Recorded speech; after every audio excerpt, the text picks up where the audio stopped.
சோழ மன்னர்கள் ராஜராஜன் மற்றும் ராஜேந்திர சோழன் ஆகியோருக்கு தமிழ்நாட்டில் பிரம்மாண்ட சிலை அமைக்கப்படும் என பிரதமர் நரேந்திர மோடி தெரிவித்தார்.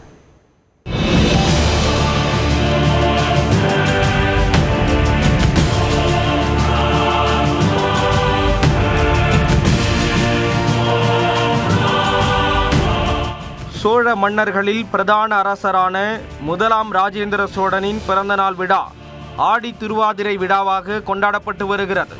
அரியலூர் மாவட்டம் கங்கை கொண்ட சோழபுரத்தில் நடைபெற்ற முப்பெரும் விழாவின் நிறைவு நிகழ்ச்சியில் பிரதமர் நரேந்திர மோடி பங்கேற்றார்.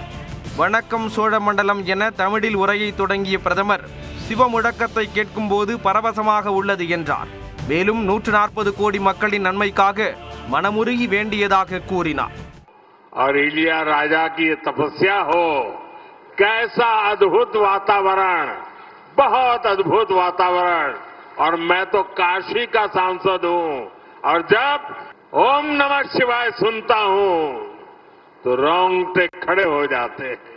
சைவ பாரம்பரியத்தின் மையமாக தமிழ்நாடு திகழ்கிறது என்ற பிரதமர் தமிழ் கலாச்சாரத்தோடு இணைந்த புனித செங்கோலை நாடாளுமன்றத்தில் வைத்தது மகிழ்ச்சி அளித்தது என்றார். காசியில் இருந்து ஒரு காலத்தில் கங்கை நீர் தமிழ்நாட்டுக்கு கொண்டு வரப்பட்டதை நினைவு கூறும் வகையில் தற்போது காசி மக்களவை உறுப்பினரான தாம் கங்கை நீரை கொண்டு வந்ததாக பிரதமர் கூறினார். 2014ஆம் ஆண்டுக்கு பிறகு வெளிநாடுகளில் இருந்த இந்தியாவைச் சேர்ந்த 600க்கும் அதிகமான கலைப்பொருட்கள் மீட்கப்பட்டதாகவும் அவற்றில் 36 தமிழ்நாட்டைச் சேர்ந்தவை என்றும் பிரதமர் பெருமிதம் தெரிவித்தார். சோழர்களின் ஆட்சி காலத்தை புகழ்ந்த பிரதமர் மோடி இலங்கை, மாலத்தீவு, தெற்காசியா வரை வியாபாரம் செய்தனர் என்றார். மேலும் இன்றைய காலத்தில் பேசப்படும் நீர் மேலாண்மை, சுற்றுச்சூழல் பாதுகாப்பு குறித்து பல ஆண்டுகளுக்கு முன்பே திட்டங்களை சோழர்கள் தீட்டியதாக கூறினார்.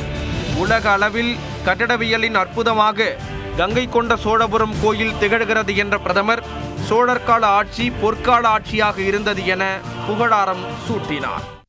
कि चोला साम्राज्य का दौर भारत के स्वर्णिम युगों में से एक था. इस युग की पहचान उसकी सामरिक ताकत से होती है. मदर ऑफ डेमोक्रेसी के रूप में भारत की परंपरा को भी चोला साम्राज्य ने आगे बढ़ाया था.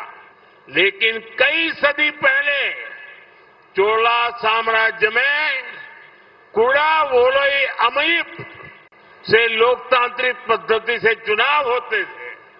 திருமூலரின் கொள்கைப்படி ஒரே உலகம், ஒரே குடும்பம், ஒரே எதிர்காலம் என இந்தியா பயணிக்கிறது என்ற பிரதமர் சோழர்களின் அடையாளமாக திகழும் சோழ மன்னர்களுக்கு தமிழ்நாட்டில் பிரம்மாண்ட சிலை நிறுவப்படும் என்றும் தெரிவித்தார். आने वाले समय में हम तमिलनाडु में राजा चोला और उनके पुत्र और महान शासक राजेंद्र चोला प्रथम की भव्य प्रतिमा स्थापित करेंगे. நேற்று குடியரசு முன்னாள் தலைவர் அப்துல் கலாமின் நினைவு தினம் அனுசரிக்கப்பட்ட நிலையில் இந்தியாவின் வளர்ச்சிக்கு கலாம் மற்றும் சோழ அரசர்கள் போன்ற இளைஞர்கள் தேவை என்றார்.